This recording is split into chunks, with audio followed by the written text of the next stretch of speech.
Hello everyone, welcome to SS Odia tutorial. आज आम मनोरंजन दासंकर नाटक संपर्क में आलोचना करवा। मनोरंजन दासंकर प्रथम नाटक होउछि यौवन नाटक, जहाँकि 1945 रचित। ये यौवन नाटकटी सही वर्ष अन्नपूर्णा मंच रे प्रथम थर पर अभिनीत होता। अंक संख्या होउछि मात्र 3। एथिरे सर्वमोट 16टी दृश्य रही। नाटकर कथावस्तुटी आपको संक्षेप में कही रखुची। किशोर एवं सिप्रांकर पारस्परिक आवेग प्रवण संपर्क, यथारीति खलनायक होउची रतिकांत। ए रतिकांत एथिरे कौन करिछि ना बाधा सृष्टि करिछि एवं परिशेष रे खलनायकर अपसारण रे नायक नायिकांकर मिलन होइछि। एहा ही होउछि ए नाटकटर कथावस्तु।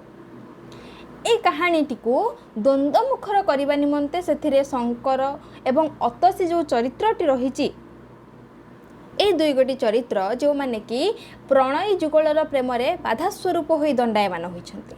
किशोरर पिता हेउछन्ति रमाकांत।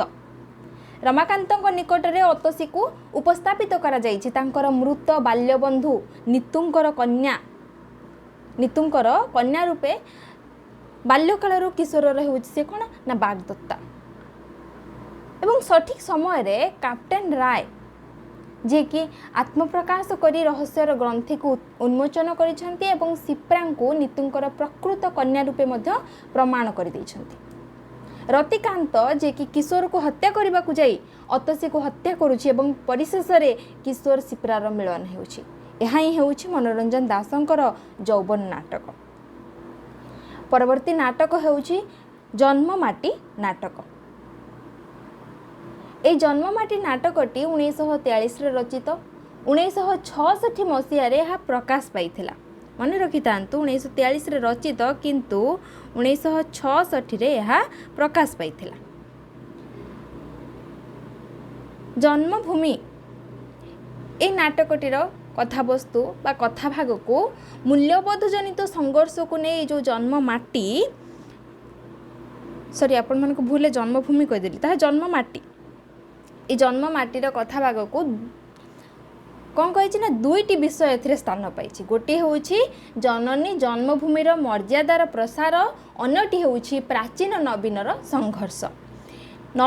जो नगर सभ्यतार क्रमिक विस्तार तथा आधुनिक शिक्षार बहुल प्रसार, जहाँकि पल्ली संस्कृतिर स्थिति निमंते निश्चिंत भाव में यहाँ होची कौन ना एक स्थायी विपद। जन्ममाटी होची कौन ना यही समस्या उपरे जन्ममाटी नाटकटी आलोकपात करिछि। नाटकटीर कथावस्तु होची एहिपरि भाव में जे विभूति जे कि पल्ली मालिनी उत्कलर एक मध्यवित्त परिवार संतान सहर में शिक्षा लाभ करुथिबा अवस्था ताहार परिचय होईछि कहा सहित ना शोभा सहित। निजर पितातुल्य अग्रज और मातृ समान भ्रातृजया को सामान्य मात्र से सम्मान न दे शोभा को विवाह करिछि। विवाह रही कुणी गोटे शर्त ताऊँ कौन ना विभूति ग्रामर संपत्ति को तार अंश बिक्री करी सहर रे से शोभा को नहीं घर बांधिब। विभूतिर भ्रातृजया मिनती निजर गहना दे तार सब दाबी को से मेंटाइबा उद्यम करिसेंते। ग्राम रे आसी उपस्थित होइचंती शोभा और तार भाई होउछि अशोक। संपत्ति बिक्री निमंते जितेबाला उद्यम आरंभ होइछि, विभूति मन स्थिर करि पार नै। एही समय मध्यरे मिनतींकर असुस्थावस्था रे शोभार जो आचरण विभूति को तापति संशयाकुल करि पकाइछि। गोटिए दिगरे कौन रही रक्त मांसर आकर्षण, अन्य दिगरे रही माटीर मुककरणर आवेदन। शेषर कौन होइछि ना जय होइछि माटी मार। विभूति स्थिर करिछि ता मन को एवं घोषणा करिछि जे गोटिए अभिशाप गोटिए असह्य ज्वालारू मु आज मुक्ति पाइछि। यह ही होउछि जन्ममाटी नाटकटीर कथावस्तु। ए जन्ममाटी नाटकटीरे रहिछि कौन ना संलाप रे रहिछि जेतेबेले विभूतिर मन रे परिवर्तन आसीछि। से कहिछि जेउ माटी तू छाड़ी जिबाकू बसिछु से माटी नुहे माटी। एहीपरि भाव में नाटकटीर कथावस्तु गढ़ी उठी। परवर्ती अन्य एक नाटक रही कवि सम्राट उपेन्द्र भंज नाटक। कवि सम्राट उपेन्द्र भंज नाटकटी तार रचना होउछि केते ना 1945 रु 1946 रे रचित होइछि, जहा कि ओडिशा थिएटर्स रे 1947 मसीहा रे ताहा अभिनीत होइथिला। केउथिरे मन रखि थांतु, ओडिशा थिएटर्स थारे। उपेन्द्र भंजंक बाकु आमे कहि परिबा चरित नाटक। उपेन्द्र भंजंकर चरित को नै नाटकटी रचित, सेति पई चरित नाटक हेउछि कवि सम्राट उपेन्द्र भंज। मनोरंजन दास गोटी मात्र चरित नाटक सृष्टि करिसंती, ताहा होछि कवि सम्राट उपेन्द्र भंज। एही नाटकटी रे उपेन्द्र भंज चरित सहित धनंजय, घन, त्रिविक्रम, दिव्य सिंह, दीनकृष्ण, मदालसा एई सब चरित्र गुड़िक स्थान पाइछे। घुमुसर राजा धनंजयଙ୍କ प्ररोचनारे उपेन्द्रଙ୍କର जो लेखक वृत्ति ग्रहण, घनभंजଙ୍କର चक्रांतरे कविबधू, हेमवालाଙ୍କର अकाल मृत्यु, उपेन्द्रଙ୍କର नयागढ़ यात्रा, रामतारक मंत्र सिद्धि, पुरी रे उपेन्द्रଙ୍କ जीवन नेबार जो चक्रांत, मदालसार सहायतारे तहरू मुक्ति ग्रहण करिसंती, गजपतिଙ୍କ द्वारा प्रतिभार स्वीकृति एवं घुमुसर शासन दायित्व ग्रहण निमंते कविंकर अनिच्छा, ए सब घटना गुड़िक ए नाटकटी रे स्थान पाइछे। परवर्ती नाटकटी होउछि अगस्ट 9। अगस्ट 9 नाटकटी 1947 रे रचित। एहरा पृष्ठभूमि कौन रही ना 1942 मसीह महात्मा गांधी भारत छाड़ जो आंदोलन होता तारी पृष्ठभूमि रे नाट्यकार अगस्ट 9 नाटकटी रचना करिसेंती।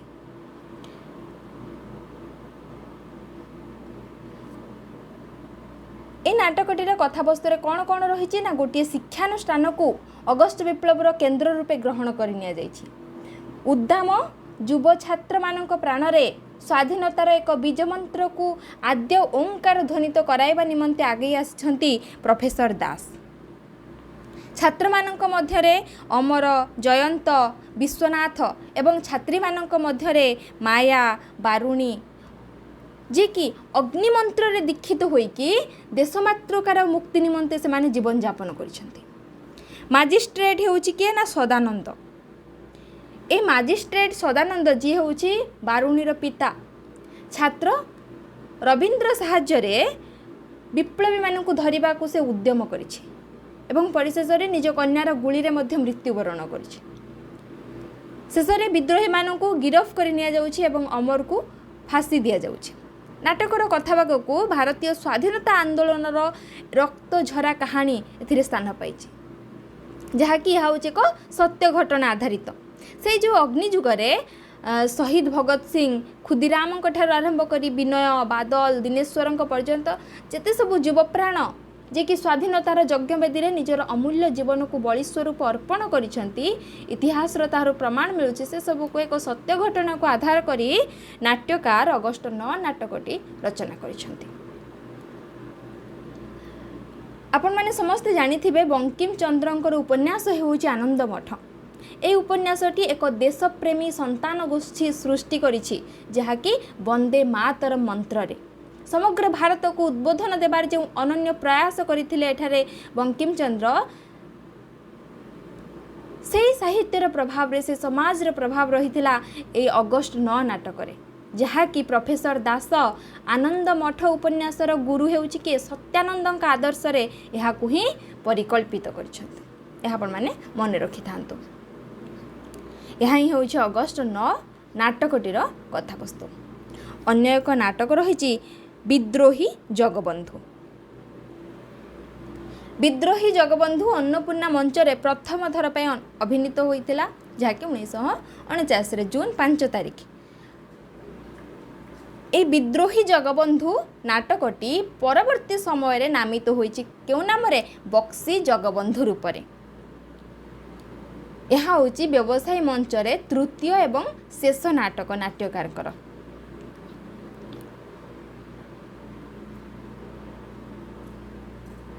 बक्सींकर जीवन एक ट्राजेडी कहानी एक निर्दिष्ट कारण मध्य सीमाबद्ध नुहे। एकाधिक कारणर संघर्षरू तथा नाना जो सत्तार विपर्यय यह चरित्र जीवन में कौन देखा ना विपर्यय देखा।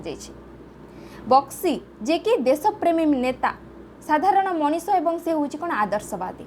एई 3 सत्तार समन्वय तांकर जो व्यक्तित्वर समग्रता नेता रूप में तांकर जो अप्रतिद्वंदी नेतृत्व आदर्श निमंते तांकर जीवनपण तथा साधारण मानव रूप में तांकर असाधारणतर प्रतिष्ठा तांको प्रति कौन करछि दर्शक मानक आकृष्ट करछि। सेतिपई यह होछि कोन ट्राजेडीर करुण रागर रंजित होउछि एक नाटक। एई विद्रोही जगबंधु बक्सी जगबंधु नाटकटी एक काल्पनिक चरित्र जहाकू नाट्यकार सृष्टि करिसेंती कस्तूरी चरित्र नाम।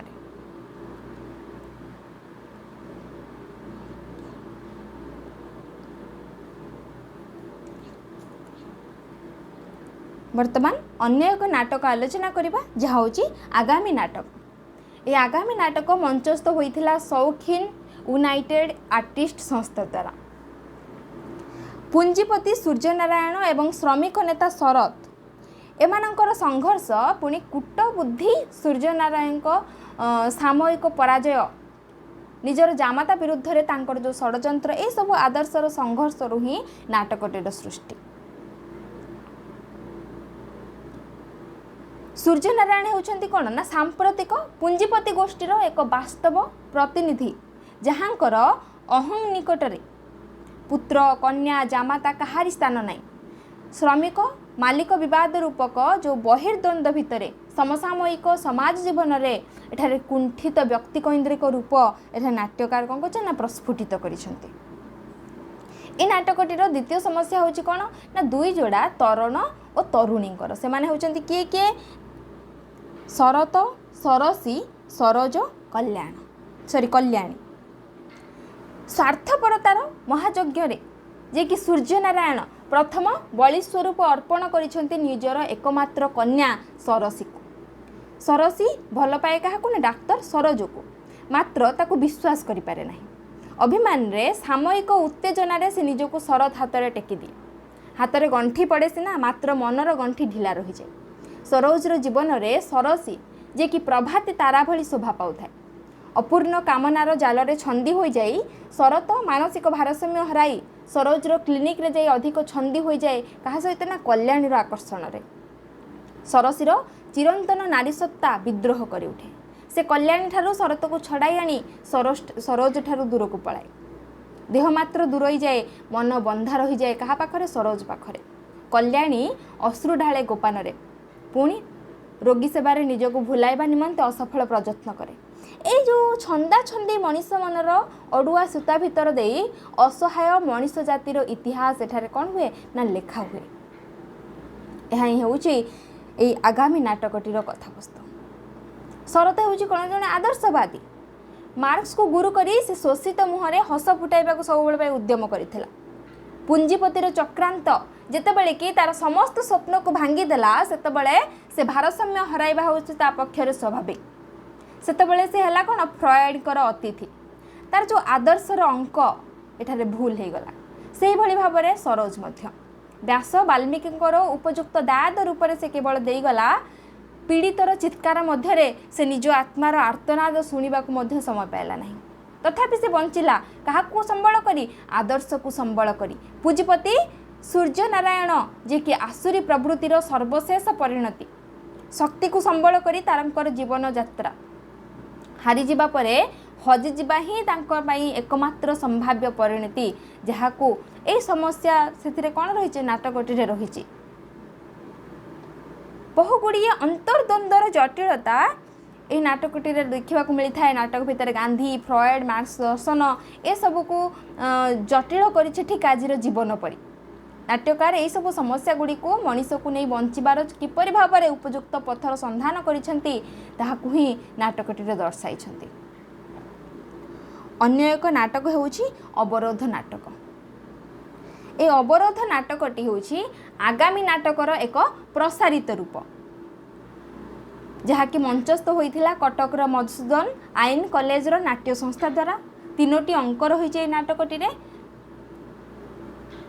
नाटकटीर कथावस्तु कौन रही ना गणतंत्र शासन रे यथार्थ भाव में गणर मर्यादा को किपरि भाव में निर्लज भाव उपेक्षा करी मुष्टिमय क्षमतालिप्स शासन चलाई जाती यही नाटकटी ताकू देखाई दि जाइछि।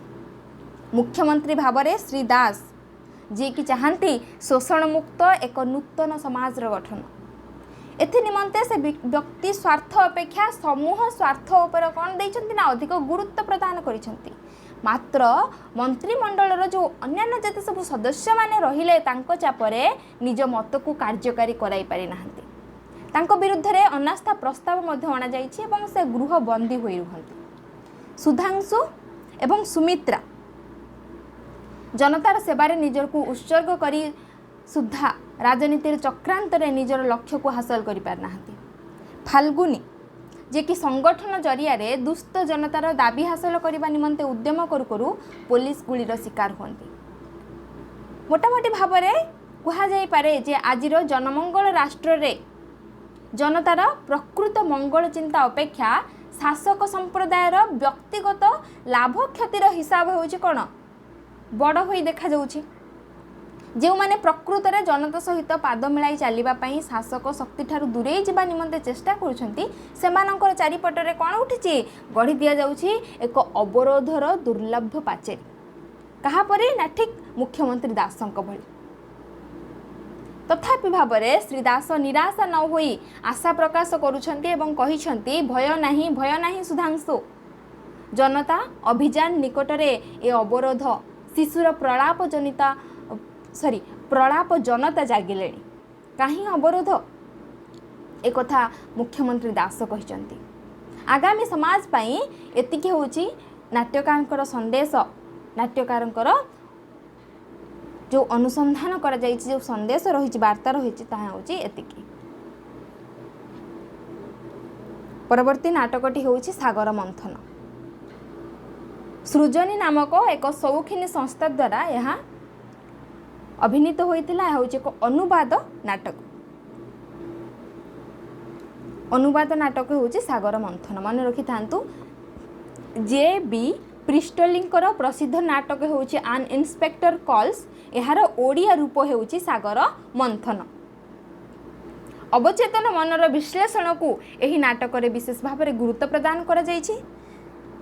शुभ्र सतेज मन तले अपराध प्रवण जो एक भयंकर मन प्रत्येक मनीष को नियंत्रित करी समाज जीवन को कलंकित करुछि एथिरे नाट्यकार ताहार ही विश्लेषण करिसेंती। बनहंसी नाटक। बनहंसी नाटक सृजनी संस्था द्वारा अभिनीत होइछि सेही वर्ष 1968 रे जून 2 तारिख रे। एही नाटकर लक्ष्य कौन रही ना मनीष मन भितर जहाँ सब घटी जाउछि सेहीपरि एक घटना प्रवाह को केंद्र करी मनर सांघातिक जो संघात को दर्शक मानक पाखरे पहुँचाइबा होउछि एही नाटकटीर मूल लक्ष्य बोली नाट्यकार दर्शाइछंती। अतीत हेउछि संतोष शर्मा, वर्तमान हेउछि डॉक्टर चौधरी तथा भविष्यत हेउछि राजीव। एई तीन काल जे कि हाथ धरा धरी आसिक मंच उपर ठिया होइछंती। ए जो चरित्र गुड़िक पारस्परिक संपर्कगत जटिलता को नाट्य द्वंद्व एठारे प्रदान करा जाइछि। बनहंसी ए नाटकटी रे केतोटी जीवनर आशा नैराश्य उल्लास वेदनाबोध संग्रामर कहानी एथिरे देखिबा को मिलता है। अन्य एक नाटकटी होउछि अरण्य फसल। अरण्य फसल होउछि एक मनस्तात्विक नाटक। फ्रेंड्स यूनियन संस्था द्वारा यह अभिनीत केंद्र साहित्य एकाडेमी पुरस्कार प्राप्त मध्य 1971 रे केंद्र साहित्य एकाडेमी द्वारा पुरस्कार प्राप्त। मनीषर छलना परायणता देखाई देबा होउछि अरण्य फसल नाटकर मूल लक्ष्य। भावी चिंती जीवन संपर्क रे गोटी निष्पत्ति नेबा साधारण मनीष पक्षरे केबे हेले संभव होई पारे नाही। परिस्थितिर चापरे तार आचरण विधि नियंत्रित हुए। सेही समय रे तार जो पाप पुण्यर विचार बोध न थाए। दुई प्रेमिक प्रेमिका संग्राम और बेबींक मध्यरे पारस्परिक प्रत्ययर अभाव थिला। मात्र प्रथम थर डाकबंगाला रे जेतेबेले संग्राम को लिली सहित घनिष्ठ हेबार देखी प्रत्ययर से जो भित्ति दोहली जाए परिस्थिति ही संग्राम को लिली प्रति आकृष्ट कराइथिला। परिणाम हैला एक व्यर्थ जीवन। से भली भाबरे बेबीर दार्शनिक स्वामी होउछि सुब्रत। पत्नी प्रति अनुगत मात्र डाकबंगलार आरण्य परिवेशर जादुकारी प्रभाव रे लिली सहित मिलित होगा फल आत्मप्रवंचनार एठार शिकार होइछन्ति। अरण्य फसल ए नाटकटी होउछि कोन ना भासी भासी बुलिबा मध्यरे स्थिर हेबार पाद तले सामान्य माटी खोजी पाइबार जो व्याकुल अनुसंधान तार करुण कहानीटी ए नाटकटी देखा मिलता है।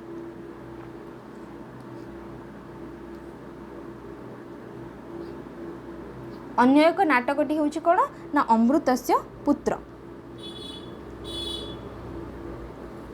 अमृतस्य पुत्र नाटकटी मंचस्थ होइथिला सृजनी नाट्य संस्था द्वारा से वर्ष 1971 अगस्त 9 तारिख रे।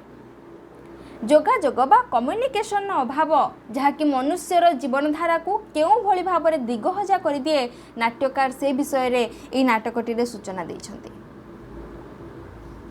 गोटे स्टेशन को घटनार स्थान रूप में व्यवहार करिथिबारु ए नाटक होउछि कोन अपेक्षा तत्व मध्य एथिरे स्थान पाइछि।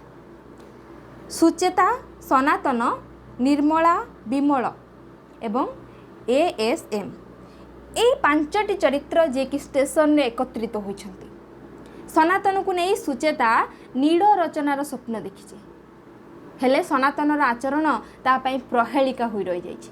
सेही भली भाबरे निर्मला एवं विमल स्वामी स्त्री हेले मध्य सेमाने बा परस्पर को केते बुझी पारिछन्ति। निज परिधि मध्यरे निज पई गोटिए आपात रम्य कारापुरी रचना करी एमाने ताहारी भितर निजको गोपन कर रखिछन्ति। मुक्ति पाई एमाने समस्त व्याकुल एथिपाई सनातन जे कि चलंता ट्रेन आगरे दंडायमान, निर्मल विव्रत, विमल अविचलित।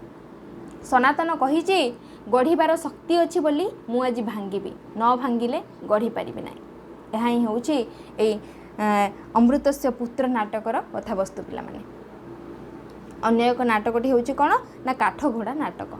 ए नाटकटी अभिनीत होइछि आकाशवाणी रिक्रिएशन क्लब द्वारा। नाटकटी रे पीताम्बर, अरुण, दीपा एवं शिखा ए चारि गोटी चरित्र प्रभुत्व प्रतिष्ठार अहंकारी कामना प्रकाश पाइछि काहाठारे ना पीताम्बर ठारे, जे कि निज स्त्री को जंत्रणा देई एक विभत्स आनंद पाइछि। से भली भाबरे अरुण निज जंत्रणार सरव्य होई पत्नी शिखा को विभत्स आनंद लाभ करिवार सुजोग देछि, जहाँकि ए काठघोड़ा नाटकटीर कथावस्तु। काठघोड़ा नाटक होउछि पिला माने एक मनस्तात्विक नाटक। अन्य एक नाटक होउछि कोन ना शब्दलिपि नाटक। शब्दलिपि नाटक को यह मध्य मनस्तत्व धर्मी नाटक कहि परिबा, जहाको परीक्षा धर्मी नाटक मध्य कहि परिबा। एथिरे 6 गोटी चरित्र रहिछि, 5टी पुरुष एवं गोटी नारी को नहीं ए नाटकटी रचित। किंतु मुख्यतः 3 गोटी चरित्र जहाँकि नाट्यकार सेमानंकर रुग्ण पीड़ित तांकर जो जीवन को दर्शाई से माने होचंती किए किए ना संजय, पार्थ एवं रीता। ए नाटक रे कौन रही ना अपेक्षा तत्व रही, ता सहित प्रेम राजनीतिर प्रयोग मध्य करा जाइछि जे एक त्रिकोण प्रेमर परिवेश को सृष्टि करी रीता को केंद्र करी 2टी पुरुष घूरी बुलुछंती, जणे ताहार स्वामी अपर जनक होउछि प्रेमिक। रीतार दाम्पत्य अशांत ठीक कहापरि ना अरण्य फसलर बेबीर दाम्पत्य भली। भाव प्रकाश रे बेबी होउछि संजत, मात्र रीता होउछि कोन मुखर। प्रेमर असफलता नुहे हुए तो प्राक वैवाहिक जीवनर विडंबना ही ताकू अतिमात्रा रे प्रतिक्रियाशील करि पकाइथिबो जीवन प्रति। तेणु तार जो अविश्वास स्वामी सहित मानसिक दूरता सृष्टि हेबार कारण मध्य हेउछि कोन ना एई कारण। स्वामी को ठक, चोर, जालियात, शैतान ए सबु विभिन्न शब्द रे से भर्षित करने को सुधा तार मानसिक अतृप्ति जनित अविश्वास होछि कोन ना विद्यमान। लुप्त चरित्रर विडंबना सहित नैतिकतार चिरंतन द्वंद्व, प्रगति एवं परंपरार सांस्कृतिक दूरत्व ए सब को कौन करिछि ना विचार को नैछि। रीता को बुझिबारे असुविधा हुए नाही। संजय को भल पाइबा पर्यंत रीतार जो जीवन से कौनसी शून्यता नाही। आकस्मिक भाव में धर्षिता हेबा फलरे तार जीवन दर्शन बदली जाइछि। विवाह करी और निज जीवन रे से जो विडंबित अध्याय को भूली जाई पुणी नूतन जीवन आरंभ करने को उद्यम कर असफल होइछे जहाँफल आसी कौन वितृष्णा आसी संसार प्रति जीवन प्रति एवं शेष निज प्रति यह ही होउछि शब्दलिपि नाटकटीर कथावस्तु। अवदमित मन विश्लेषणर नाट्य रूप होउछि कौन ना क्लांत प्रजापति। दुई जोड़ा पुरुष एथिरे रहिचंती रायमोहन गौरमोहन अनुपम एवं आर्य। दुई जोड़ा नारी रहिचंती सुमति एवं रश्मि। अनुपम होउछि गौरमोहनंकर आर्य होउछि रायमोहनंकर तथा रश्मि होउछि सुमतिंकर एक प्रसारित रूप मात्र। रायमोहन गौरमोहन एवं सुमति को नहीं नाट्यकार एक प्रथम त्रिभुज परिकल्पित करिछन। दुई जण होउछन्ती विवाहित पुरुष अन्य जणिक होउछि विवाहिता नारी। सुमतिर स्वामी होउछि रायमोहन। जीवनर समस्त आकर्षण हराइबा परे सुमतिर दृष्टि पड़िछि स्वामी बंधु गौरमोहन को ऊपर। देहज आकर्षण उभय को परस्पर खूब निकट को नहीं आसीछि। सुमतिर चैतन्योदय होइछि जेतेबेले से आगे कौन कहिछि ना स्पष्ट कहि दैछि भयंकर लक्ष्मण गारटी को जहाँ एकदा वैदिक मंत्र उच्चारण मध्य टणा जाइथिला तेणु से गौरमोहन को बुझाई देछि मो मनर केन्द्र बिंदु रे तमे पहुँची जाइछ सारा जीवन तमे सेठी रहिबो किंतु ना असंभव ए जीवन रे मुता पारिबिनी तांकर समस्त असमर्थता सत्वे मो पाप मु करि पारिबिनी। ए जो पाप पुण्यर अवबोध मनीष को कौन करे ना नियंत्रण करे। एठारे देहर पाप मन को स्पर्श करे नाही बोली सुमति प्रकाश करिछि। ए विषय रे तर्कर अवकाश मध्य रही थाई पारे। रश्मि अनुपम एवं आर्य को नहीं द्वितीय प्रेम त्रिभुज सेठारे कौनसी पाप पुण्यर स्वरूप होछि कोन ना स्वतंत्र नैतिकता एक दुर्बल अपारगतार स्वीकृति एठारे लाभ करिछि। ए जो 6टी चरित्र साहाय्य नाट्यकार एठारे विश्लेषण कौन करिसेंती ना कामना बासना विक्षुब्ध साधारण मनीषर प्रवृत्ति को। यह ही होउछि ए क्लांत प्रजापति नाटकटीर कथावस्तु। वितर्कित अपराह्न नाटकटी अभिनय हुए 1981 मसीह 1981 मसीह ताहा अभिनय हुए। ए नाटकटी जेनेरेशन गैप बा पीढ़ीगत चिंता जगतर पार्थक्य जनित एक सामाजिक समस्या को नाटकटे नाट्यकार दर्शाई। 3टी पुरुषर चिंता और चेतना रे आचार एवं आचरण रे विचार एवं विवेचना रे जो सुदूर व्यवधान ताहाकु नाट्यकार रूप प्रदान करिसेंती। प्रथम पुरुष होउछि के ना नीलरतन आध्यात्मिकतार अंतर्लोक रे आत्मोपलब्धि निमंते सचेष्ट। द्वितीय पुरुष होउछि सुकुमार से सुकुमार आनंद वैषयिक तथा शारीरिक सुख प्राप्ति जहाँ पाई कि से पाप पुण्य सीमारेखा तले सबुल विलुप्त। तृतीय पुरुष होउछि के ना बुलबुल तार अस्वस्थ समाजर सहस्र विधि निषेधर हिपोक्रेसी मध्य से मुक्ति होउछि कोन तापई आनंद। स्वेच्छाचारितार धारा प्रवाह रे भासी बुलिबारे तार जो रोमांच केई काहाकू बुझिबाकू केबे हेले चेष्टा करत नै। परिणाम रे कोन हेछि परस्पर ठारू क्रमशः दूर को चली जाइछन्ति। सत्य को खोजिबाकू जाई छलनार जो अंध गली मध्य पथ हजाई देबार एठारे कोन रहिछि सार्थकता नाही।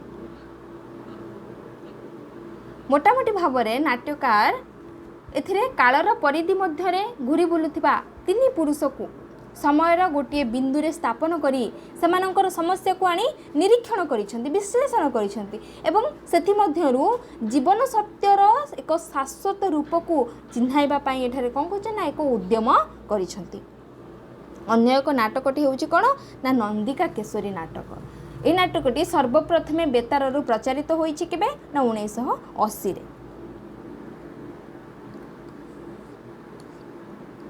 नंदिका केशरी जार आधार होउछि कोन ना किंबदंती।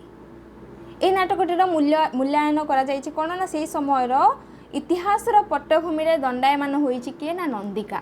नंदिका देखिछि शोषण मुक्त मैत्रीमय एक नूतन समाजर स्वप्न जेउठी रहिछि व्यक्तित्वर संघर्ष शोषित जनता पाई जीवन मरणर प्रश्न रूप से दंडायमान हेब नाही।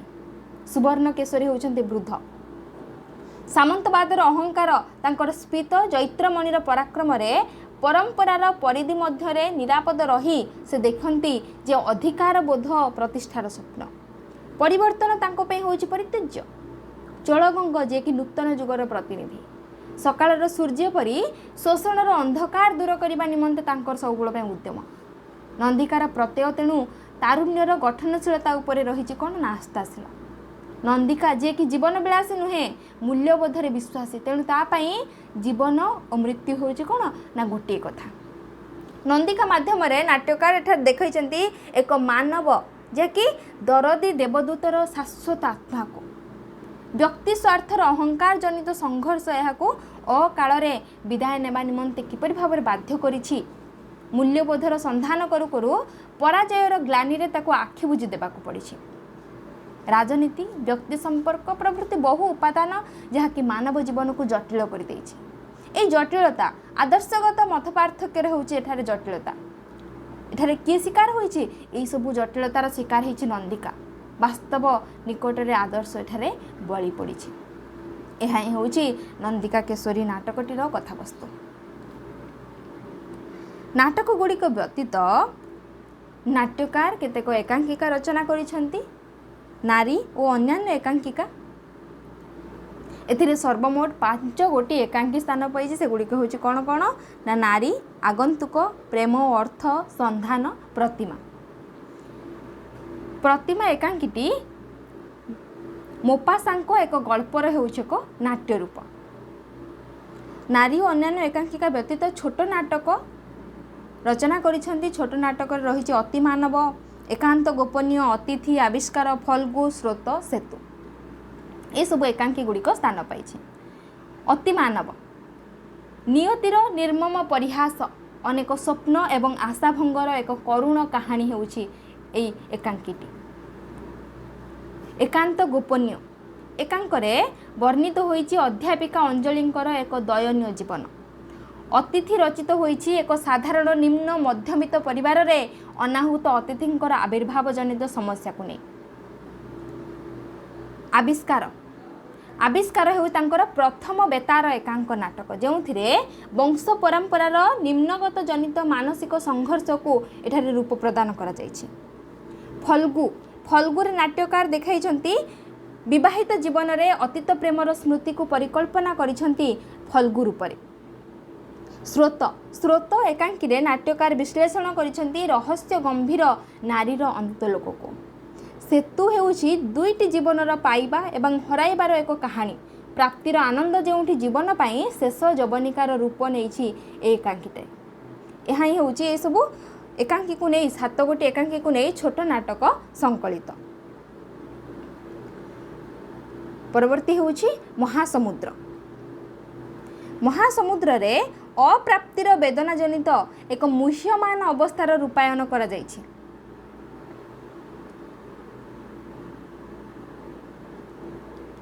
एथिरे कौन कौन रही एथिरे रही बन्या कहानी नुहे उदय पथे इस्पात प्रश्न। बन्या हेउछि कौन ना न पाइबार जाल रे छटपट हेउथिबा दुईटी नारींकर कहानी। कहानी नुहे देश प्रेमर एक प्रचार धर्मी विवरणी जार रचना चीन आक्रमणर पट्टभूमि रे प्रस्तुत होइतिला। चीन आक्रमण 1962 रे होइतिला तार पट्टभूमि रे रचित होइतिला 1963 रे कहानी नुहे। 1965 भारत प्राक युद्धर पृष्ठभूमि उपरे इस्पात रचित। इस्पात हेउछि उदय पथे रचित। उदय पथे 1965 भारत प्राक युद्धर पृष्ठभूमि रे रचित। इस्पात इस्पात श्रमिक मानकर संघर्ष रे पिता पुत्रंकर जीवन दर्शनर पार्थक्यर हेउछि एक नाट्य रूप। प्रश्न रे नाट्यकार देखाइछंती समाजर घृण धारा जेउठी रहिछि लांच मिछ भंडामी प्रिया प्रीति धूम्राम दिगतर एक जीवनर सुकुमार रूपटी किपरि भाव अत्यंत म्लान ए सबु ए प्रश्न नाटकटी देखाइछंती। ए 5 गोटी एकांकी को नहीं एकांकिका संकलन महासमुद्र रचित। परवर्ती हेउछि अववाहिकार स्वप्न। ए एकांक संकलन रे स्थान पाइछि उपत्यका अप्रतिहत अव्यक्त भय।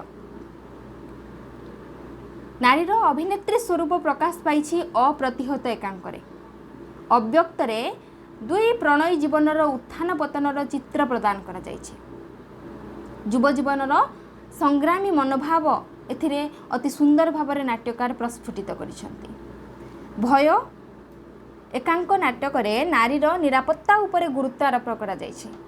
भय बाहर न थाए थाए मनीष अवचेतन रे। ए भय जहाँकि धर्मर समाजर पुणी परिवेशर साधारण मानव ताहारी भय किपरि भाव कुंठित जेमिति बंदी नवकांत और वर्षा परी। यह हूँ भय एकांकितर कथावस्तु। शेषर रही नाट्यगुच्छ। एकांक संकलन में केते गोटी ऐतिहासिक और पौराणिक एकांकी स्थान पाई। सेगुड़िक हूँ कौन ना राणी सुकदेई, शेषलग्न, बह्नी बलय, शकुनी, पादुका, शिर अर्घ्य। ए एकांकिका गुच्छ बा एकांकिका संकलन व्यतीत नाट्यकार आउ केतेक एकांक नाटक रचना करिसेंति। ताहा होछि कोन ना तक्षक, महोदधि, सीमार आरपारी तथा समांतराल। ए एकांक नाटक मध्य नाट्यकार रचना करिसेंति। ए हेउछि पिला माने मनोरंजन दासक नाटक संपर्क रे। ताहले आजिर आलोचनाटी को आम एट शेष करवा। जदि आपण मानकर किसी प्रश्न रही है निश्चिंत भाव में आपण मैंने कमेंट बॉक्स रे पचारि पारिबे। जो मैंने वर्तमान पर्यंत पिला माने वीडियोटी को लाइक करना लाइक कर दिंतु, सांगसाथी मानक शेयर करूँ। जदि चैनल नुआ अच्छा चैनल टी को सब्सक्राइब करूँ। Thank you.